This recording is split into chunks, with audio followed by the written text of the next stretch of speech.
The battlefield stretched endlessly beneath the heavy gray skies of 1241. The clash of empires thundered across the plains of Mohi, a decisive battle that would etch its place in history as one of the bloodiest confrontations of the medieval world. On one side stood the disciplined forces of the Kingdom of Hungary, desperate to protect their homeland. On the other, the fearsome Mongol army, relentless in their expansion and unmatched in their tactical brilliance. Prince Kalman, the second son of King Valor, stood at the front lines of the Hungarian army. Clad in gleaming armor, his youthful face bore a mask of determination. Around him, the soldiers shifted uneasily, their faith in their swords and shields tested by tales of Mongol invincibility. Yet Kalman's voice rang with confidence as he addressed his men. "We fight for our families, our faith, and our freedom. The Mongols may be many, but we are strong in spirit. Stand firm, and we shall prevail." On the opposite side, Subutai, the legendary Mongol general, surveyed the Hungarian forces with a calculated gaze. A master of strategy, he had led the Mongol Empire to countless victories across Asia and Europe. Subutai's reputation preceded him.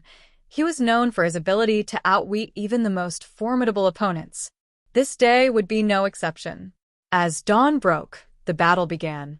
The Hungarians formed a defensive line along the Sajo River, hoping the natural barrier would slow the Mongols. Subutai, however, had anticipated this move. Under the cover of darkness the night before, he had constructed a makeshift bridge upstream. At the break of day, Mongol horsemen surged across the river, catching the Hungarian defenders off guard. The air was thick with the cacophony of war. Arrows rained down like deadly hail as the Mongols unleashed their famed composite bows, striking with precision from a distance. Hungarian knights counterattacked, charging valiantly into the fray, their lances gleaming like silver lightning. The ground shook with the thunder of hooves and the clash of steel. Each side fought with ferocity, the cries of the wounded and dying echoing across the battlefield. Kalman fought at the heart of the Hungarian lines, his sword a blur of motion as he struck down one Mongol warrior after another. Beside him was Benedek, a grizzled veteran who had served under 3 kings. "We cannot hold them for long, my prince," Benedek shouted over the din. "Their numbers are too great, and their tactics too cunning." Kalman nodded grimly. "Then we must adapt. Rally the men. We'll form a wedge and drive through their center. If we can reach Subutai, we might turn the tide." The Hungarian forces regrouped, their morale bolstered by Kalman's leadership. The wedge formation cut through the Mongol lines with surprising effectiveness, pushing deeper into enemy territory.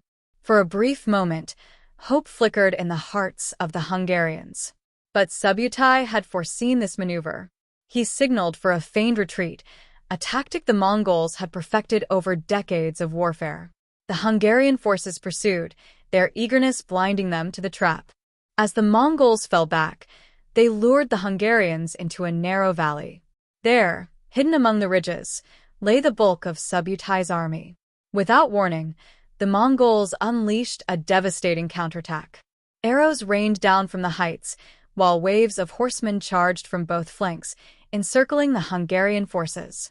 The battlefield descended into chaos as the Hungarians found themselves trapped, their formation crumbling under the relentless assault. Kalman fought valiantly, his sword flashing as he rallied his men for a desperate last stand. Beside him, Benedek fell, struck by a Mongol arrow. Grief and fury surged through Kalman as he fought on, determined to honor his comrade's sacrifice. Yet even his courage could not change the course of the battle. By nightfall, the Hungarian army lay in ruins. The plains of Mohi were littered with the bodies of the fallen, a grim testament to the ferocity of the conflict. Subutai's forces emerged victorious, their discipline and strategy overpowering the Hungarians' valor. The Kingdom of Hungary was left devastated, its lands open to Mongol incursions. As Kalman lay wounded among the survivors, he gazed at the star-strewn sky, his heart heavy with sorrow. Yet, even in defeat, he resolved to fight on. "This is not the end," he whispered to himself. "Hungary will rise again." The Battle of Mohi was a turning point in history, a stark reminder of the Mongol Empire's might and the resilience of those who stood against it. Though the Hungarians suffered a devastating loss, their spirit endured.